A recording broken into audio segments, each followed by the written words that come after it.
வெல்லும் சனநாயகம். நல்லா வென்றுச்சு போங்க. தேர்தல் காலம் நெருங்கியவுடன் எல்லா கட்சிகளும் தங்களுக்கு எவ்வளவு ஆதரவு இருக்கிறது என்பதை கூட்டம் கூட்டி காட்ட முயற்சி செய்யறாங்க.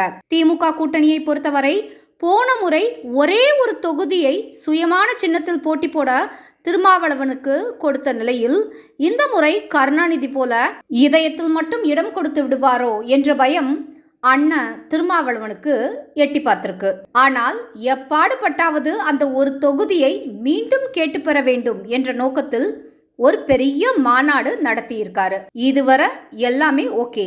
ஆனா மாநாட்டுக்கு தலைப்பு வச்சாரு பாருங்க, வெல்லும் சனநாயகம் மாநாடாம். பேரை கேட்ட உடனே இது என்ன டிசைன் என்றே புரியல என்பது போலதான் இருந்தது.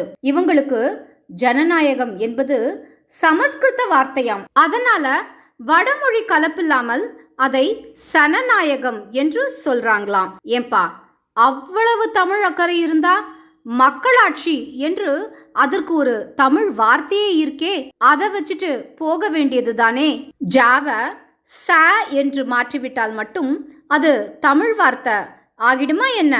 உங்க தமிழ் பற்றுல தீய வைக்க நல்ல வேளை அதே மாநாட்டுக்கு வந்த முதல்வர் ஸ்டாலினை பார்த்து இஸ் என்பது வடமொழி சொல், அதனால உங்களை ஈ சுடாலின், டாலின், சுடலை என்றெல்லாம் கூப்பிடாம இருந்தாரே, அது வரைக்கும் கொஞ்சம் நிம்மதி. சரி கான்செப்டுக்கு வந்துடுவோம்.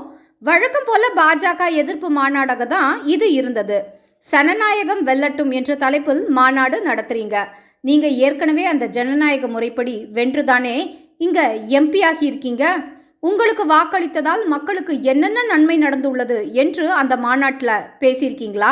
பாஜக வெல்லக்கூடாது, அதனால உங்களுக்கு வாக்களியுங்கள் என்று கேட்குறீங்க. போன முறை உங்களுக்கு வாக்களித்த போதும் பாஜக தான் வென்றது. இந்த முறையும் தப்பித்தவறி உங்களுக்கே வாக்களித்து விட்டாலும் மத்தியில் மீண்டும் பாஜக ஆட்சி தான் வரப்போகுது. அதனால உங்களுக்கு வாக்களித்ததால் ஜனநாயகம் எந்த வகையில் வெல்லும் என்று எங்காவது ஒரே ஒரு இடத்திலாவது கொஞ்சம் விளக்கி சொன்னீங்களா? பாஜக தன்னுடைய தேர்தல் அறிக்கையில் குறிப்பிட்ட ஒவ்வொரு விஷயத்தையும் டிக் அடிச்சு கொண்டே வராங்க. நீங்க பாராளுமன்ற தேர்தலுக்கு ஒரு தேர்தல் வாக்குறுதி அறிக்கை விட்டீங்களே, அத எந்த விஷயத்தை டிக் பண்ணிருக்கீங்க? கொஞ்சம் சொல்லுங்க பாப்போம். அதை பத்தி இந்த மாநாட்டிலேயாவது பேசுனீங்களா? மொத்தத்தில் இந்த மாநாட்டை பொறுத்தவரை உங்களுக்கு ஓட்டு போட்டதால் என்ன பயன் கிடைத்தது என்றோ, இனிமேல் உங்களுக்கு ஓட்டு போடுவதால் என்ன பயன் கிடைக்கும் என்றோ நீங்க பேசியதாகவே தெரியல. செய்த நல்லதை எடுத்து கூறி மக்களின் வாக்குகளை வாங்குவதுதான் ஜனநாயகம் என்ற மக்களாட்சி. நீங்க வெச்ச பேரு சனநாயகத்துக்கு என்ன அர்த்தமோ அது உங்களுக்கு தான் சாமி வெளிச்சம்.